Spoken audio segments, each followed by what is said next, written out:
Imaginons qu'une mairie interdise une exposition, jugeant qu'elle pourrait heurter la sensibilité de certains publics. Ou imaginons qu'un mur se construise juste devant vos fenêtres et que vous doutiez de la légalité du permis de construire. Les circonstances demandent parfois à la justice d'agir vite. Pour cela, il existe des procédures d'urgence. Ce sont les référés. La procédure est confiée à un juge unique qui procède à l'examen de la requête dès son arrivée. Il détermine si la situation nécessite de prendre une décision en urgence.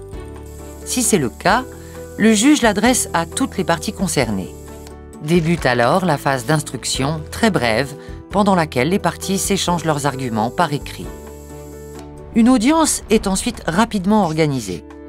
Les parties et leurs avocats peuvent alors répondre directement aux questions du juge et développer leurs arguments.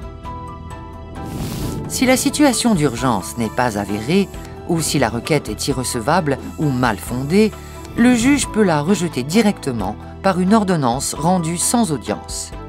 Les deux principaux types de procédures d'urgence sont le référé liberté et le référé suspension.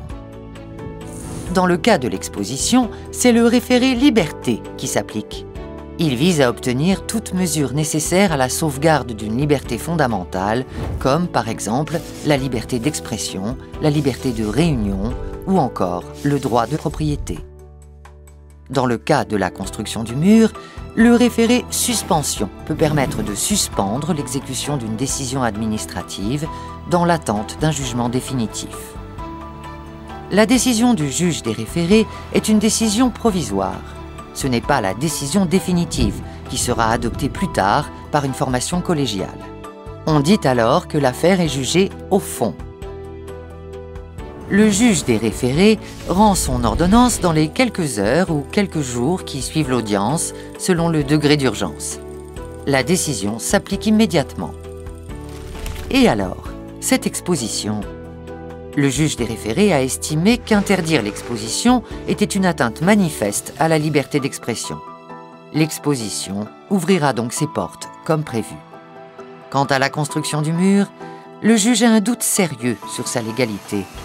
Il suspend sa construction en attendant que l'affaire soit jugée. Depuis leur mise en place le 1er janvier 2001, le juge administratif est saisi de plus de 15 000 requêtes en urgence chaque année.